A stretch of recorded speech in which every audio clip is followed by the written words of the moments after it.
जय श्री राधे, जय श्री राधे, जय श्री राधे। लाडली लाडली श्याम की राधा, लाडलो लाडलो राधा प्यारी को।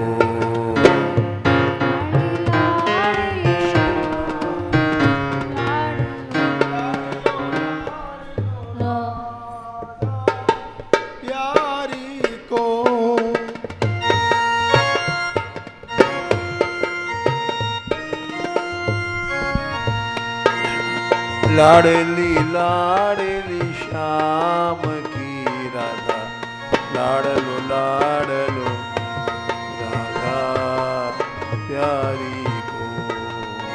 लाडली लाडली श्याम की राधा, लाडलो लाडलो राधा प्यारी को।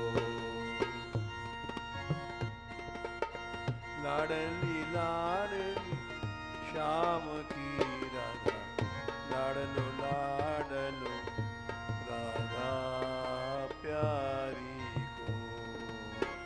लाडली लाडली श्याम की राधा, लाडलो लाडलो राधा प्यारी को।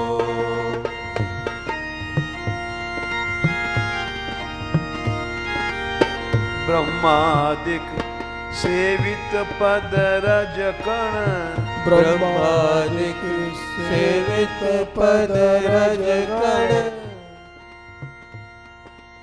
मन्मथ कोटि पराजित रतिरण, मनमथ कोटि पराजित रतिरण। लाडली लाडली श्याम की राधा, लाडलो लाडलो राधा प्यारी को। लाडली लाडली श्याम की राधा, लाडलो लाडलो राधा प्यारी को। नंद सून अनुरागिणी तिय, नंद सून अनुरागिणी तिय। श्यामा मुख मधुमत महाप्रिय, श्यामा मुख मधुमत महाप्रिय। लाडली लाडली श्याम की राधा, लाडलो लाडलो राधा प्यारी को। लाडली लाडली श्याम की राधा, लाडलो लाडलो राधा प्यारी को। कटि किंकिणी मणि नूपुरातिय, कटि किंकिणी मणि नूपुरातिय। रण रमणी तल्प मुखर भूषण पिय, रमणी तल्प मुखर भूषण तन। लाडली लाडली श्याम की राधा, लाडलो लाडलो राधा प्यारी को।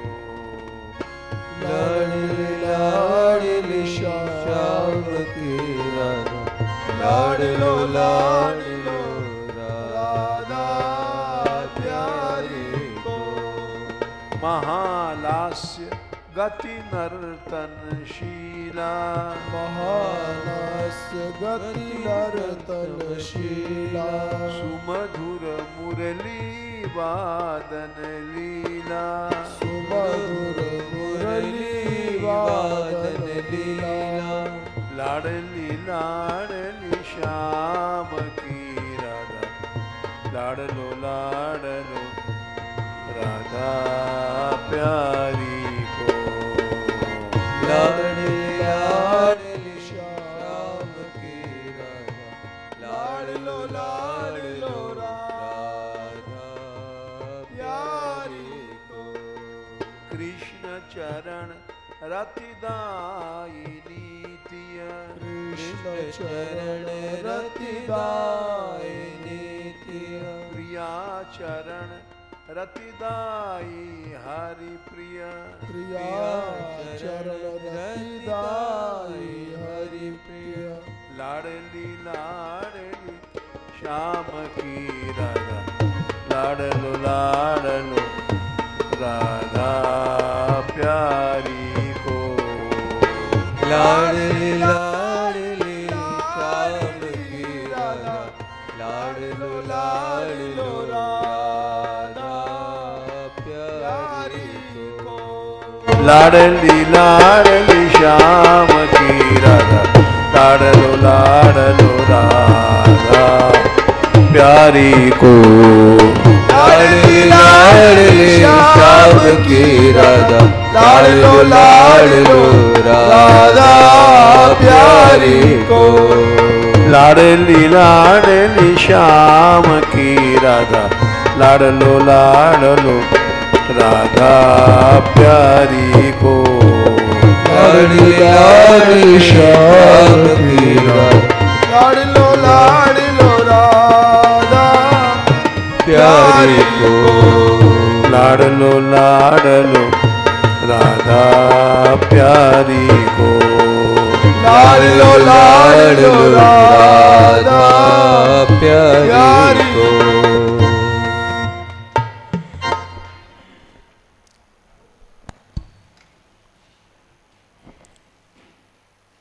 गुरु जी का चरित्र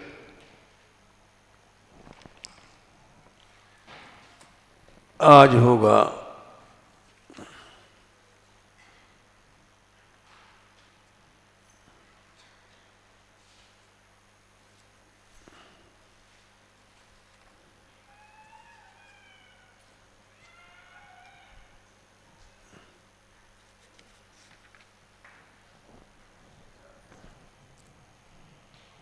कल दिलीप जी का चरित्र हुआ था।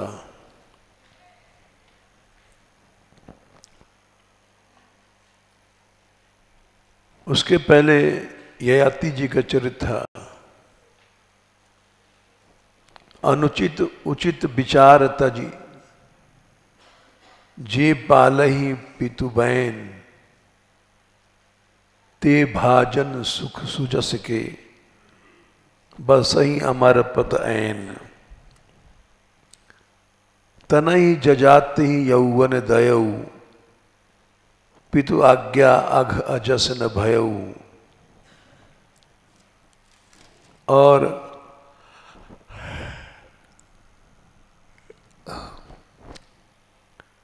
याति के वंश में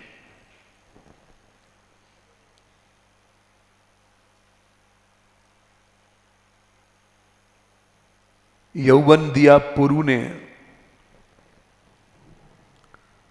और उनका अपयश नहीं हुआ।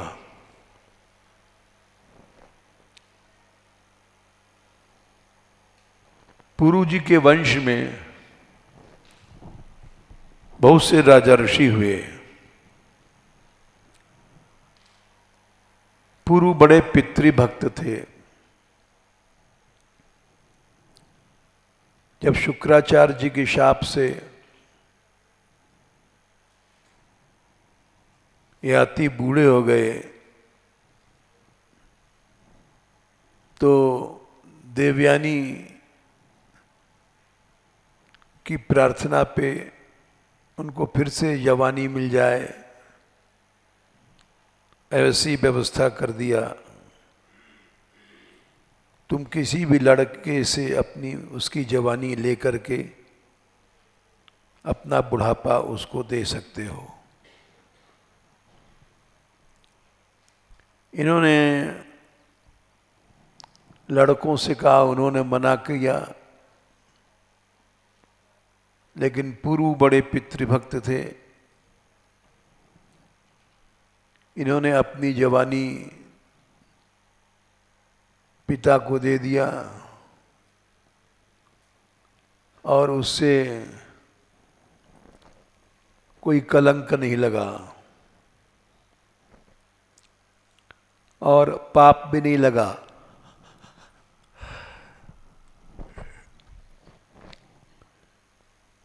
बड़ों की आज्ञा पालन करने में उचित और अनुचित का विचार छोड़ देना चाहिए। ये एक ऐसी बड़ी शक्ति है, श्रद्धा के कारण से न पाप लगता है न कुयश होता है। ऐसे श्रद्धावान लोग अब भी देखे जाते हैं।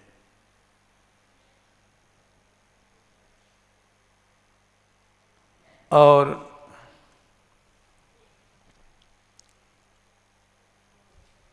वल्लभ कुल में तो विशेषकर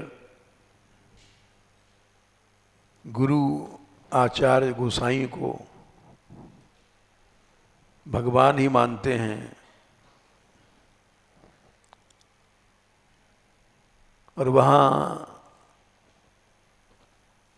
बड़ों की आज्ञा से कुछ भी करते हैं, उनको पाप भी नहीं लगता, कलंक भी नहीं लगता। दो चीजें होती हैं, पाप ही कलंक बनता है। और जब श्रद्धा इतनी ऊंचाई पर पहुंच जाती है तब पाप भी नहीं लगता, कलंक भी नहीं लगता। रामायण में इसी प्रसंग को गोसाई जी कहते हैं, उचित अनुचित अनुचित उचित विचार तज। बड़ों की आज्ञा पालन में एक ऐसी स्थिति होती है कि उचित और अनुचित का विचार छोड़ दिया जाता है। अनुचित उचित विचार तज जे पालहि पितु बैन। बैन माने उनकी वाणी आज्ञा पालन करते हैं। ते भाजन सुख सुजस के, उनको सुख और यश का पात्र, वो पात्र बन जाते हैं। बसई अमर पति ऐन। स्वर्ग आदि लोकों में जहाँ पुण्य वाले जाते हैं वहाँ वे पहुँच जाते हैं।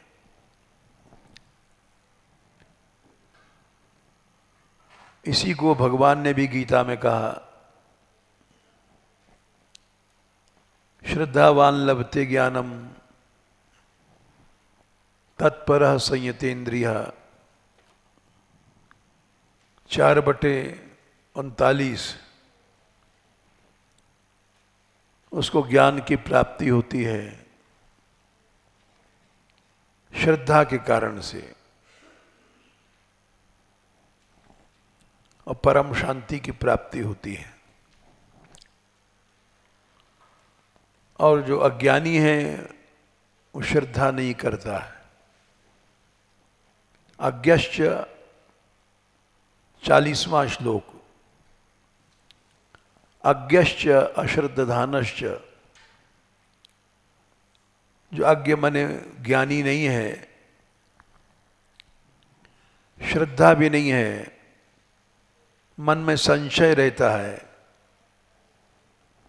ये ठीक है कि गलत है। अज्ञश्च अश्रद्धनानश्च संशयात्मा विनश्यति। उसका विनाश हो जाता है। उसको इस संसार में भी यश नहीं मिलता। नायम लोकोस्ति न परो न सुखम संशयात्मना। संशय वाले को इस लोक की भी प्राप्ति नहीं, इस लोक में भी सुख नहीं मिलता, परलोक भी नहीं मिलता। वो संशय में ही झूमा करता है। और जो श्रद्धा वाला है उसको उचित अनुचित का विचार नहीं, केवल आज्ञा पालन। अगर उचित अनुचित का विचार करता है तो उत्तम कोटि की श्रद्धा नहीं है।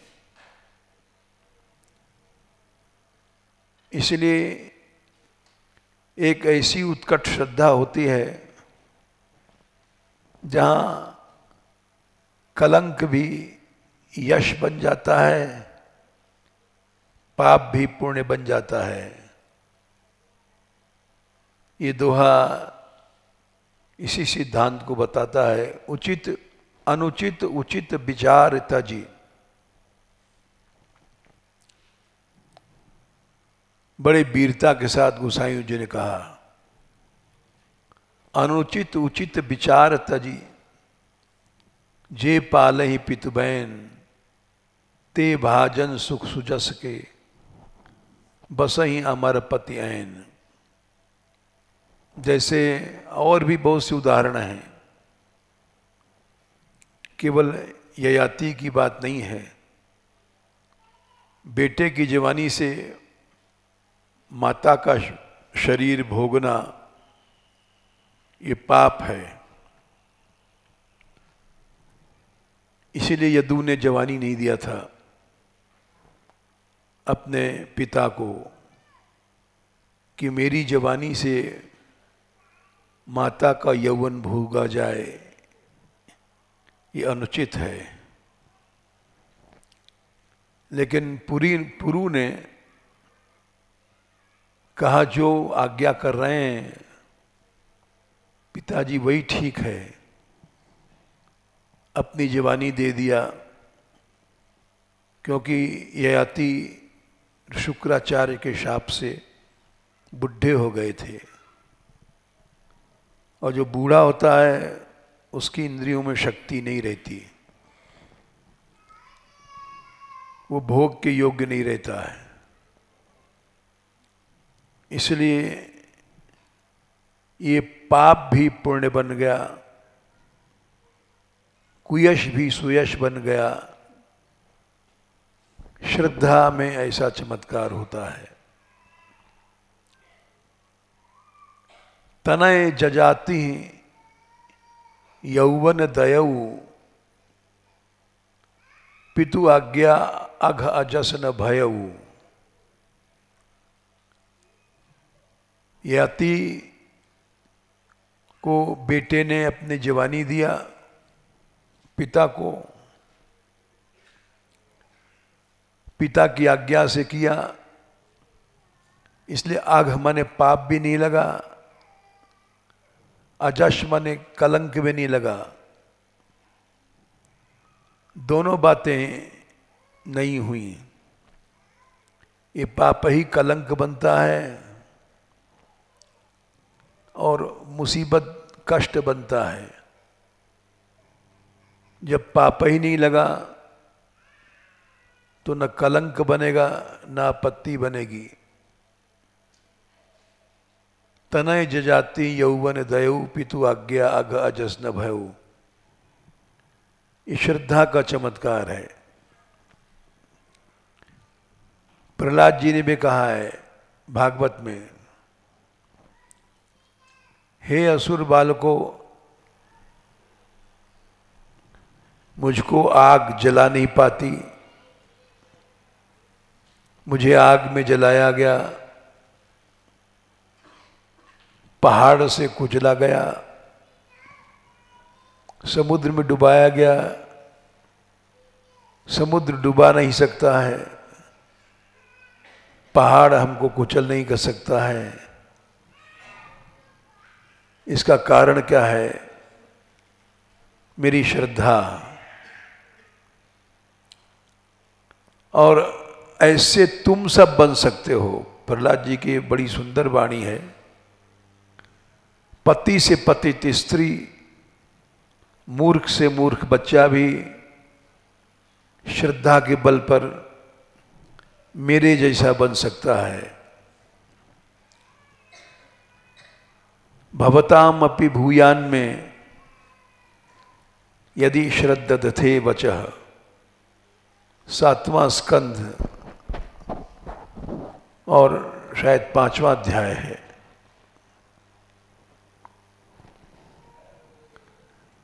भवताम माने तुम असुर बालक हो,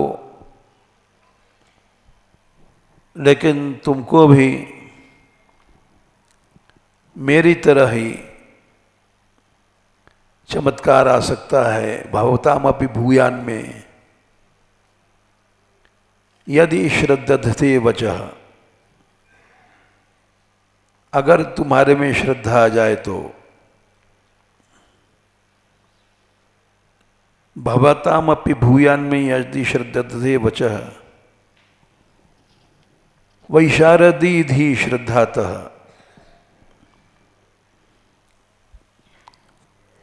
वो बुद्ध श्रद्धा सब राजस तामस बुद्धि में नहीं आ सकती।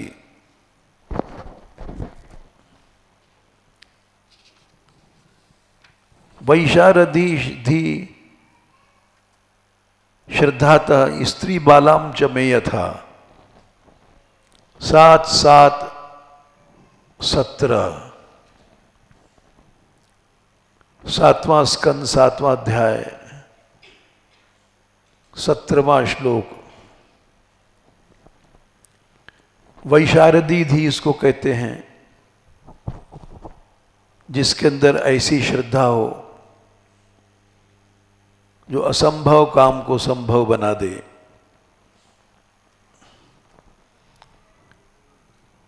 पाप को पुण्य बना दे, कलंक को सुयश बना दे।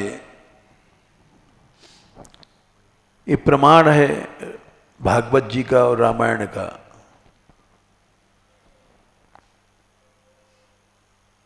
जजाति तनय जजाति यौवन दयऊ पितु आज्ञा अघ अजस न भयऊ। जजाति को बेटे ने अपनी जवानी दिया। बेटे की जवानी से माता का भोग करना ये पाप है, लेकिन अघ न पाप लगा न कलंक लगा। उसका कारण था ऐसी श्रद्धा थी उनकी। वैशारदी धी श्रद्धातः स्त्री बालानाम च मे यथा। स्त्री योनि सबसे ज्यादा पाप योनि मानी गई है, लेकिन प्रहलाद जी कहते हैं पतित से पतित स्त्री भी और मूर्ख से मूर्ख बच्चा भी श्रद्धा के बल पर ऐसी शक्ति प्राप्त कर लेता है जैसे गणिका वेश्या। वेश्या पाप रूपिणी होती है और उसका कल्याण हुआ। बड़ी बड़ी सदाचारिणी स्त्रियां रह गईं। वो श्रद्धा के बल पर वेश्या का कल्याण हुआ। वो श्रद्धा वैशारदी बुद्धि में होती है। ये वैशारदी बुद्धि क्या है? निरहम भाव, आज्ञा पालन। यहां कुछ नहीं लगता है। गुरु को जूठा खवाना पाप है, लेकिन श्रद्धा के बल पर पुण्य बन गया। समर्थ गुरु रामदास का एक शिष्य था। एक उदाहरण दे रहे हैं। वो बुढ़े थे। बुढ़ापे में दांत मात कमजोर हो जाते हैं, कुछ खाया नहीं जाता। उनको पान खाने की आदत थी। तो वो उनका शिष्य था। वो मुंह में लेके पान को कुचल देता था और फिर गुरु को उगल करके दे दे तो उसको चापते थे। समर्थ गुरु रामदास शिवाजी के गुरु थे और ये बात देखने वालों को अच्छा नहीं लगता था कि वो अपना जूठा पान सबके सामने गुरु को देता था और गुरु लेते थे उसको। ये लोगों की कमजोरी थी, श्रद्धा की कमी से संशय पैदा होता है। श्रद्धा एक ऐसी चीज है जहां पाप भी पुण्य बन जाता है। तनय जजाति यौवन दयऊ पितु आज्ञा अघ अजस न भयऊ। अघ पाप भी नहीं लगा, अजस कलंक भी नहीं लगा। उनकी इतनी श्रद्धा थी पिता में। तो लोगों की अश्रद्धा को समर्थ गुरु जान गए और उन्होंने सोचा अश्रद्धा के बराबर और पाप कुछ नहीं दुनिया में। महाभारत में लिखा है अश्रद्धा परमम पापम श्रद्धा पाप विमोचनी। ये महाभारत का वाक्य है। इसको बड़े बड़े आचार्यों ने भी लिया है। अश्रद्धा परमम पापम श्रद्धा पाप विमोचनी। श्रद्धा पाप को जला देती है और अश्रद्धा सबसे बड़ा पाप है। तो समर्थ गुरु ने सोचा ये देखने वाले अश्रद्धा कर रहे हैं, इनको पाप लगेगा, ये मुफ्त में मारे जाएंगे। श्रद्धा वैशारदी बुद्धि में प्रहलाद जी ने कहा है वो सबको नहीं मिलती है। वो वैशारदी धी श्रद्धातः स्त्री बालाम च में यथा। वो पतित स्त्री में भी हो सकती है जिसकी बुद्धि वैशारदी हो, जैसे गणिका वेश्या। वेश्याओं को उद्धार हो गया, बड़ी बड़ी सदाचारणी रह गई क्योंकि उनकी बुद्धि वैशारदी थी। वो अलग ढंग की बुद्धि होती है श्रद्धा वाली, उसमें केवल आज्ञा पालन, उचित अनुचित का विचार कुछ नहीं। ऐसी शरणागति होना वैशारदी बुद्धि है। तो उन्होंने सब गुरुभाई बैठे थे बड़े बड़े और उनके बीच में अपने शिष्य से कहा, कल्याणदास, हाँ गुरुदेव। वो पान को मुंह में कूच करके और गुरुदेव को दे रहा था।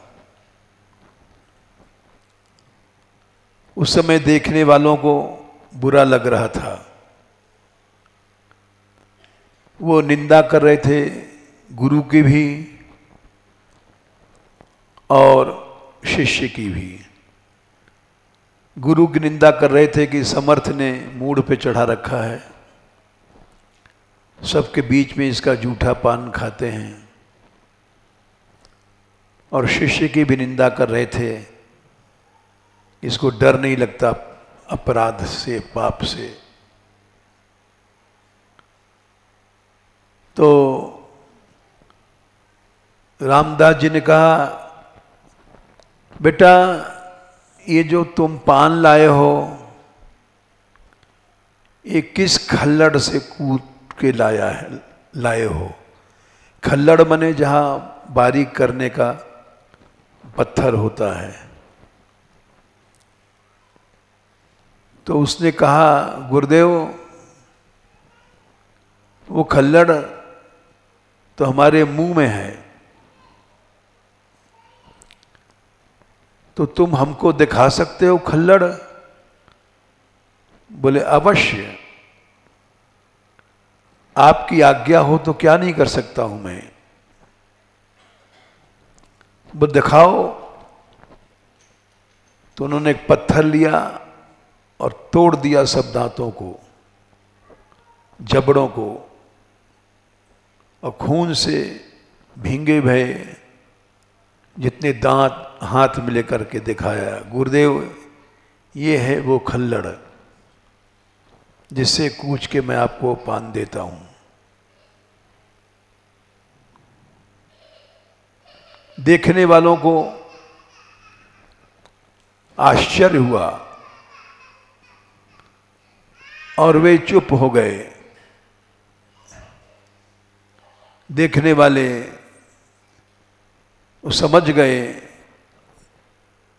कि ये सामर्थ्य है इसके अंदर, शिष्य के अंदर, इसीलिए न इसको पाप लगेगा न कलंक लगेगा।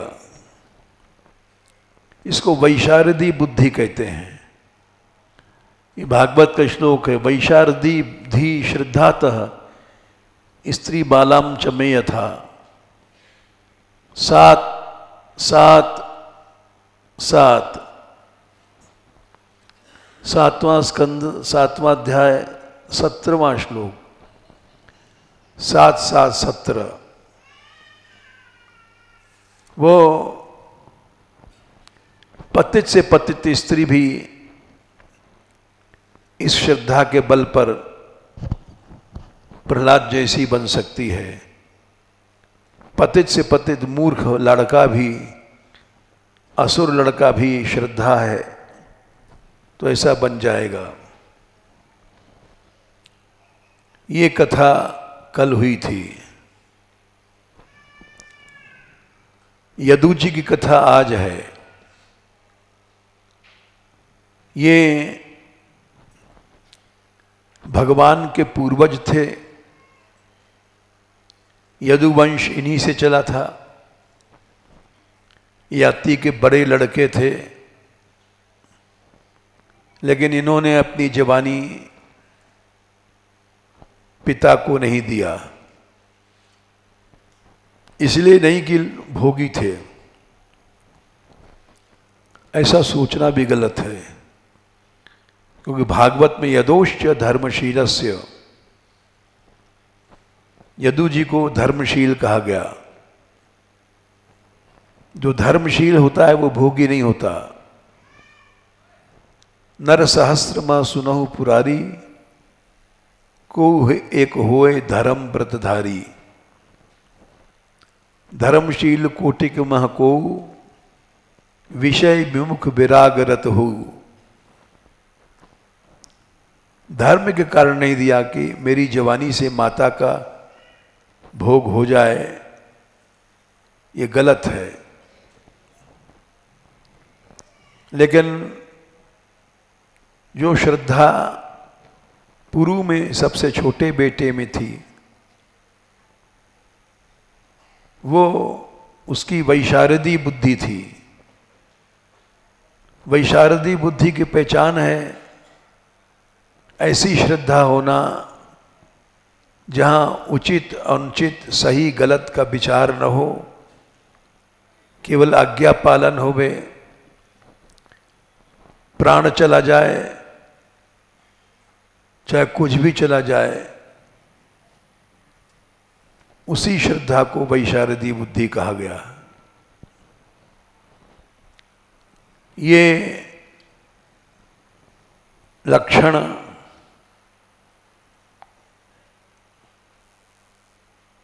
पृथु जी ने कहा है। ऐसी श्रद्धा होवे, ऐसा समर्पण होवे, उसको वैशारदी बुद्धि कहते हैं। चौथे स्कंद में जब सनकादिक जाते हैं, सनकादिक भी भगवान हैं और पृथु भी भगवान के अवतार हैं, लेकिन शिष्य के अंदर ऐसी श्रद्धा हो, ऐसा समर्पण हो, तो वैशारदी बुद्धि कहते हैं। वो पृथु जी ने किया और जब सनकादिक उपदेश दे के चलने लग गए, चौथे स्कंद 22वां अध्याय में तो कहते हैं 4, 22, 43, 44, 45, 46 निष्पादितश्च कार्स्तेन भगवद्भिर्घृणालु भी। घृणालु माने आप दया करने वाले हैं, आपने आकर के मेरे ऊपर कृपा किया, ऐसा उपदेश दिया कि मेरा सारा अज्ञान दूर हुआ। साधुच्छिष्टम ही मे सर्वम आत्मना स किम ददे। मेरे पास जो कुछ है साधुओं का उच्छिष्ट जूठन है, थूका हुआ है।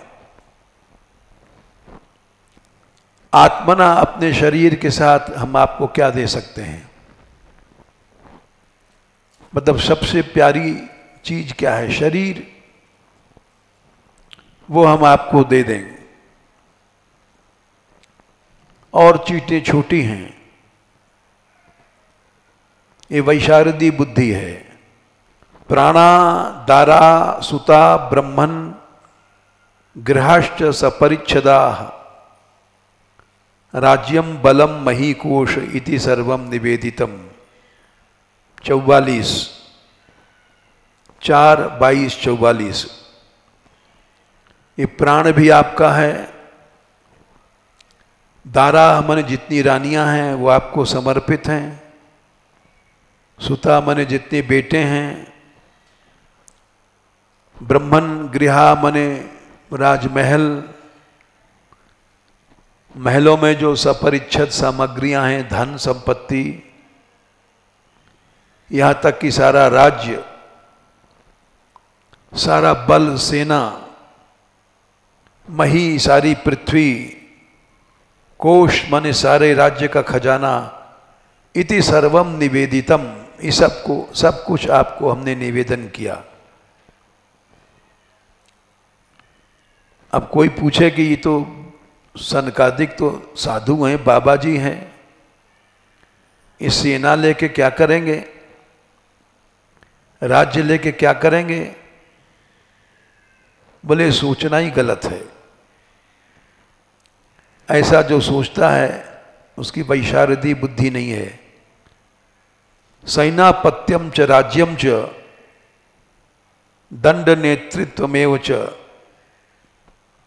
सर्वलोकाधिपत्यम च वेद शिष्ट शास्त्र विदर्हति।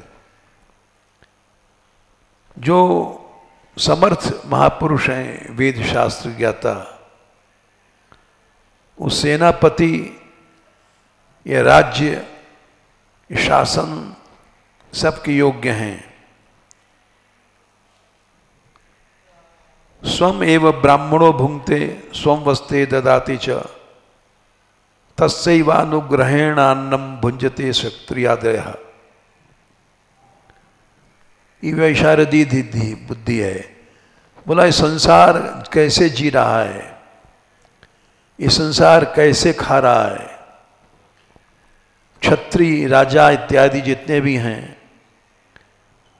वो संत महापुरुषों की कृपा से जी रहे हैं, उन्हों की कृपा से संसार भोजन करता है। स्वम एव ब्राह्मणों भुंक्ते, और जो सच्चे महापुरुष हैं, ब्राह्मण हैं, वो किसी की दिया नहीं खाते हैं, वो तो अपना ही खाते हैं। स्वम वस्ते, अपना ही कपड़ा पहनते हैं। स्वम ददाति च, अपनी वस्तुओं को दान करते हैं। बोले और बाकी क्षत्रिय लोग, राजा लोग, उन्हीं की कृपा से अन्न माने भोजन करते हैं। और कोई राजा अपने राज्य का खा रहा है, ये गलत है। कोई राजा भी रोटी खा रहा है, वो सब टुकड़े महापुरुषों के द्वारा दिए गए हैं। तस्यैव अनुग्रहेण अन्नम भुंजते क्षत्रियादयः। तो इसलिए बोले इतना बड़ा अधिकार महापुरुष को क्यों मिला? श्लोक 47, यैरीदृशी भगवती गतिरात्मवादे। अध्यात्मवाद में जो जीव की गति है वो महापुरुषों की कृपा से होती है। यदि महापुरुषों की कृपा नहीं है तो गाड़ी रुक जाएगी, उन्नति खत्म हो जाएगी। यैरीदृशी भगवतो गति आत्मवादे। अध्यात्म में गति एकांत तो निगम भी प्रतिपादिता नः। आपने कृपा किया इसलिए मेरी ऐसी बुद्धि हो गई है। बिना आपके कृपा के ऐसी बुद्धि नहीं हो सकती। तो आपको क्या दक्षिणा दी जाए? ये राज्य वाज्य तो छोटी चीज है, रानियां वानियां छोटी चीज हैं, बेटे बेटी छोटी चीज है। तुष्यन् त्वदभ्र करुणा स्वकृतेन नित्यम। अपनी करुणा से आप स्वयं तृप्त हो जाएं। को नाम तत्प्रति करोति विनोद पात्रम। आपकी कृपा का ऋण चुकाना एक मजाक है, उसका कोई मूल्य नहीं हो सकता। विनोद पात्रम एक हंसी की बात होगी जो महापुरुषों का ऋण चुकाना चाहता है। तो ये वैशारदी बुद्धि का उदाहरण दिया हमने। ऐसी जब श्रद्धा होती है तो वहाँ पाप भी पुण्य बन जाता है,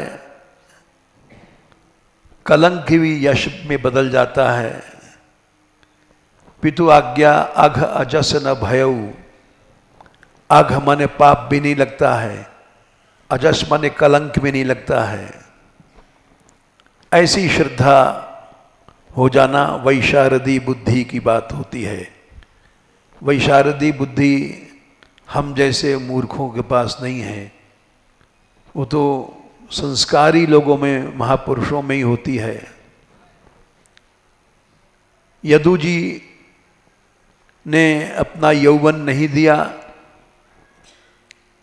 इसलिए उनको शाप मिला, जाओ तुम्हारे वंश वालों को गद्दी नहीं मिलेगी। यद्यपि इनके वंश में कृष्ण हुए लेकिन शाप कृष्ण को भी लगा, गद्दी नहीं मिली। कंस को मारने के बाद वो उग्रसेन के द्वारपाल बन के रहे, गद्दी पर नहीं बैठे। गद्दी को स्वीकार नहीं किया और यदु महाराज ने दत्तात्रेय से ज्ञान प्राप्त किया, क्योंकि महापुरुष की कृपा जरूरी है, और जीवन मुक्त हो गए। यदु जी के जीवन में मिलता है कि वे महापुरुषों की खोज में निकले और दत्तात्रेय जी को देखा मस्त पड़े हैं, मोटे ताजे, धूल में पड़े तो यदु जी ने पूछा दत्तात्रेय जी से, आप खाते पीते तो है नहीं, इतने मोटे कैसे हैं? बड़ा आश्चर्य है, मोटे भी हैं और प्रसन्न भी हैं। एक तो मोटापा होता है, दुख रूप होता है, स्वास्थ्य बिगाड़ता है, और आप मोटे ताजे प्रसन्न हैं, तो कारण क्या है? भोग भोगते नहीं, लड्डू पेड़ा खाते नहीं हो, आपके मोटापे का रहस्य क्या है? तो दत्तात्रेय जी ने वहां उपदेश दिया है कि मैं तृष्णा नहीं रखता हूं, सदा संतुष्ट रहता हूं, इसलिए मैं मोटा हूं।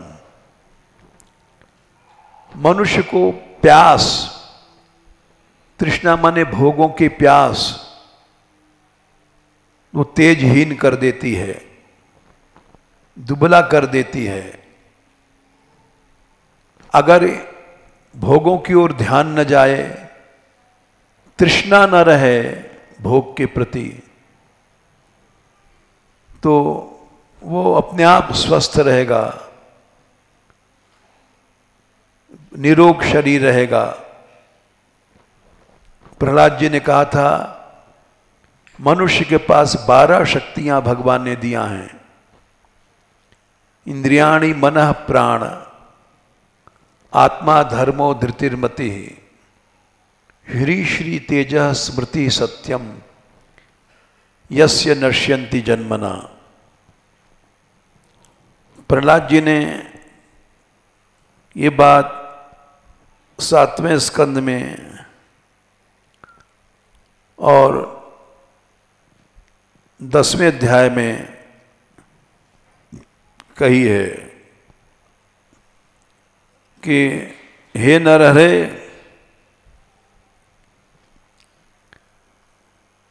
7, 10, 8, 8वां श्लोक है। ये इंद्रियां भगवान ने दिया, ये तेज रूप हैं, इनसे मनुष्य कर्म करने की शक्ति प्राप्त करता है। इंद्रिय शब्द कैसे बना? इंद्रई इंद्रेण दष्टम दुष्टम सेवितम वा। 3 अर्थों में इंद्र शब्द से घ प्रत्यय हुआ, घ को ईय हुआ, इंद्र से में ईय जुड़ गया, इंद्रिय बन गया। इंद्र माने भगवान, भगवान ने इंद्रिय सबको दिया। दष्टम, और उसमें शक्ति बनकर भी भगवान घुसे हैं। आंख में देखने की शक्ति कैसे आई? भगवान से आई। कान में सुनने की शक्ति कैसे आई? भगवान से आई। नासिका में सूंघने की शक्ति कैसे आई? भगवान से आई। इस बात को बताने के लिए प्रश्नोपनिषद,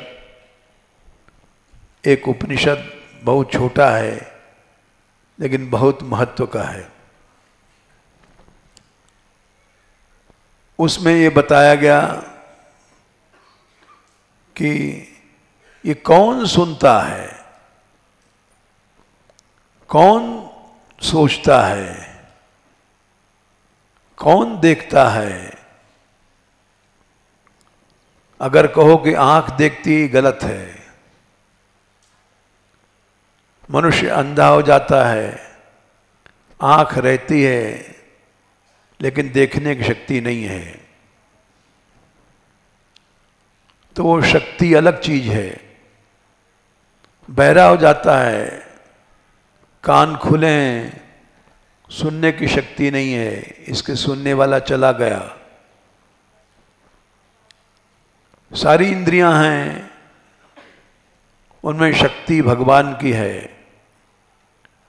इसलिए इंद्रेण दष्टम जुष्टम सेवितम वा, हर इंद्री को भगवान ने दिया बना करके, दत्तम जुष्टम उसमें घुसे हुए हैं, सेवितम वा तभी इंद्रियां काम कर रही हैं।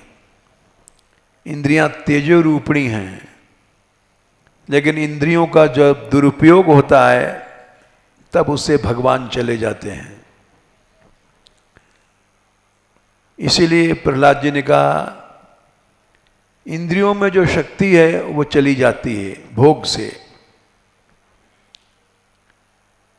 इंद्रियाणि मनः बुद्धि, इंद्रियाणि मनः प्राण, मन में सोचने की शक्ति चली जाती है भोग से। जब मनुष्य भोग में लग जाता है तो मन से वही बातें सोचता रहता है गंदी, भगवान की बातें नहीं सोचता। भगवान चले गए क्योंकि भोग आ गया मन में, तो भोग सोचता रहता है। शकुंतला ने, दुर्वासा आए थे, उठ के प्रणाम नहीं किया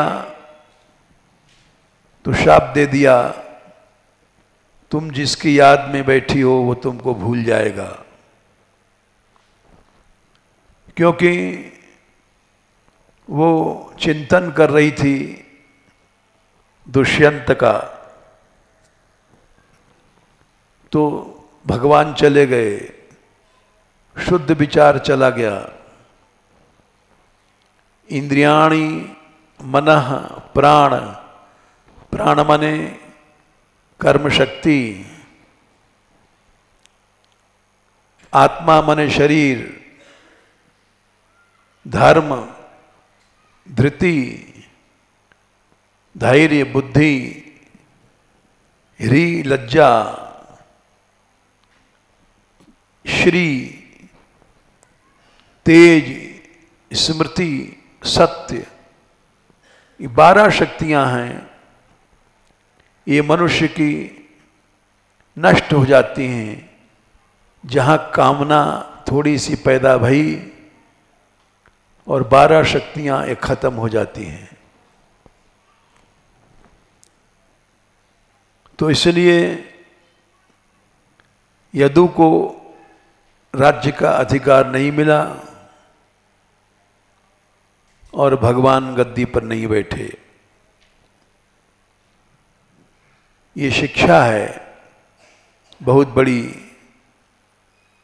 कि यदु में भी वो सामर्थ्य नहीं रहा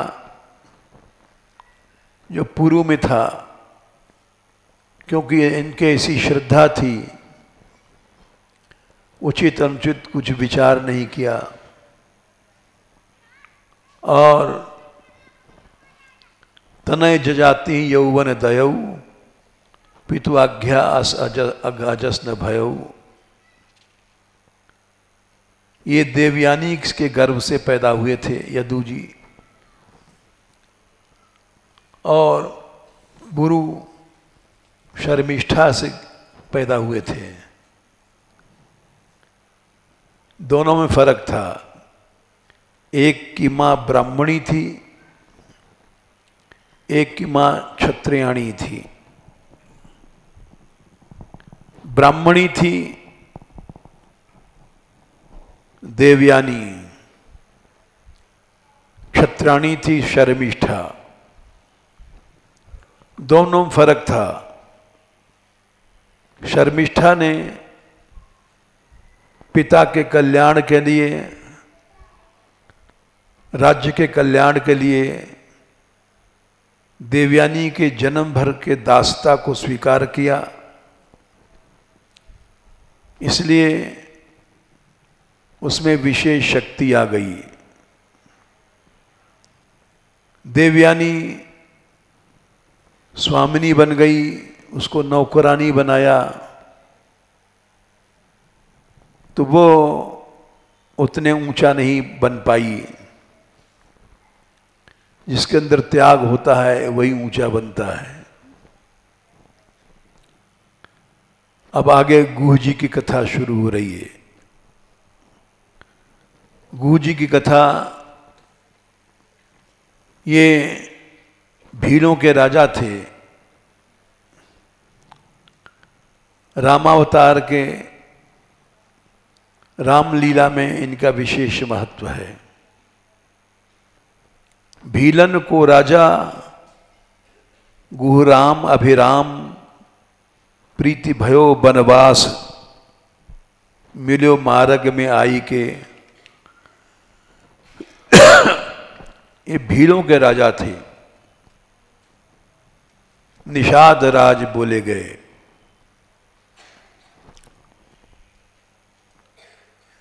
राम जी में इनकी प्रीति बहुत थी। जब राम को वनवास मिला, अयोध्या छोड़ करके चले गए, तब ये वनवास में रास्ते में मिले श्रृंगवेरपुर में, और भगवान राम से बोले, करो यह राज, ये हमारा ये भीलों का राज्य आप ले लो, विराज सुख दीजिए और यही राज करो आप। मोको बोले चैन साज, तजो आज्ञा पितु पाई के। राम जी बोले, मैंने पिता की आज्ञा से राज्य छोड़ा है और राज्य सुख छोड़ा है, पिता की आज्ञा का उल्लंघन नहीं करूंगा। उन्होंने राज्य स्वीकार नहीं किया। राम जी ने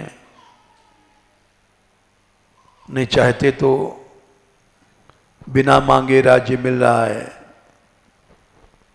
राजा बन के बैठ जाते।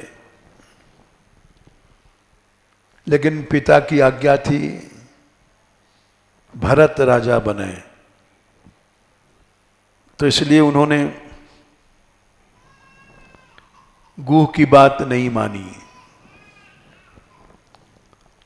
और बोले, बैन साज तजो आज्ञा पितु पाए के। यहां तक कि जब रावण मरा है, तब भगवान ने विभीषण से कहा, विभीषण, मैं लंका सोने की है, इसके भीतर प्रवेश नहीं करूंगा, क्योंकि किसी नागर में राज्य में मैं नहीं जाऊंगा। तुम जाओ, रावण को राजगद्दी दे दो, मैं नहीं जाऊंगा। मैंने वचन दिया है। त्याग सच्चा होता है, ढोंग का नहीं होता। त्याग में दिखावा नहीं होता है। अगर दिखावा है तो त्याग नहीं है। लक्ष्मण जी चले गए, उन्होंने विभीषण का राज तिलक किया। अगर राम जी राज ले लेते तो कोई हर्ज नहीं था। एक राजा दूसरे राजा को मारने के बाद राज्य को ले लेता है, लेकिन राम ने विभीषण को दिया। जैसे कंस को मारने के बाद कृष्ण ने राज्य नहीं लिया, उग्रसेन को दिया, वैसे रावण को मारने के बाद भगवान ने विभीषण को राज दिया। स्वयं लंका में घुसे भी नहीं, और वहाँ यहाँ तक कि वहाँ कहा है कि अपि स्वर्णमयी लंका न मे लक्षण रोचते जननी जन्मभूमिश्च स्वर्गादपि गरीयसी। ये श्लोक भगवान राम ने कहा है जो संसार में प्रसिद्ध होगा। लक्ष्मण, लंका सोने की है, गलियां सोने की, नगर सोने के, किवाड़े सोने की, कुर्सियां सोने की, पलंग सोने के, सब कुछ सोना, स्वर्णमयी है। अपि स्वर्णमयी लंका न मे लक्ष्मण रोचते। मुझे अच्छा नहीं लग रहा है ये सब सोना चांदी, क्योंकि जननी जन्मभूमिश्च स्वर्गादपि गरीयसी। अपनी मां और मातृभूमि इस स्वर्ग से भी बड़ी है। लक्ष्मण, लंका सोने की है तो क्या हुआ। ये भगवान राम का त्याग था और उन्होंने राज्य का कुछ भी नहीं लिया। लक्ष्मण जी को भेज दिया, सीता को भी लेने स्वयं नहीं गए। ऐसी प्रतिज्ञा राम ने जो किया था कि मैं नगर में नहीं घुसूंगा। बाली जब मरा है तब भी सुग्रीव को भेजा है राज्य के लिए, लक्ष्मण को भेजा था, पांव नहीं रखा उन्होंने। ऐसा त्याग का उदाहरण दिखाया उन्होंने। सीता को लेने स्वयं नहीं गए हैं। वहां जबकि सीता उनकी धर्म पत्नी थी, लेने जाते तो कोई हर्ज नहीं था, अधिकार था, जाना चाहिए था। लेकिन उन्होंने हनुमान से कहा कि हनुमान तुम जाओ और रावण के मरने का संदेशा सीता को सुनाओ और सीता को यहां लाओ। सीता जी को पैदल लाओ, क्योंकि जिन सीता के लिए लोगों ने जान लगा दिया मरने के लिए, युद्ध हुआ, उन सीता को लोग दर्शन करें माता के भाव से। भगवती हैं, उनका दर्शन पावें। तो तुरंत हनुमान जी गए। सुनि संदेश भानुकुल भूषण, बोल लिए जुबराज विभीषण। लंका कांड 108। युवराज विभीषण उस समय युवराज थे और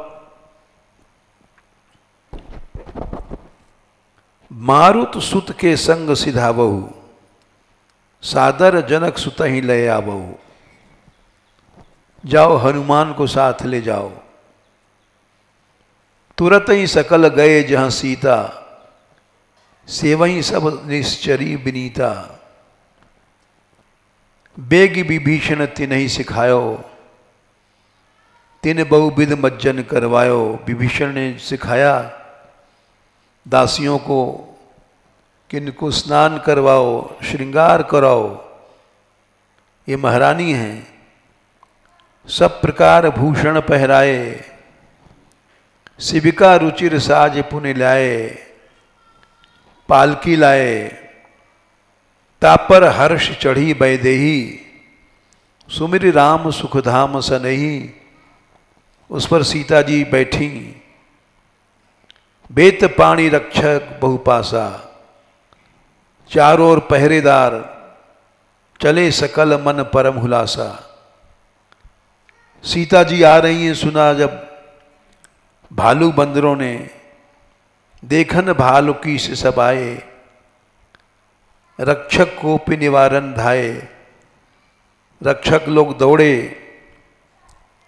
तब राम जी ने कहा, कह रघुवीर कहा मम मानहूं, मेरी आज्ञा पालन करो, सीतई सखा पया दे आनहूं। सीता जी को लाओ, पैदल लाओ और घूंघट खोल के लाओ, जिससे इनका सब लोग दर्शन कर सकें। देखहु कपि जननी की नाई, हर बंदर को देखने का अधिकार दिया जाए, घूंघट मोट की जरूर नहीं है। इन्होंने त्याग लगाया। देखहु कपि जननी की नाई, बिहस कहा रघुनाथ गुसाई।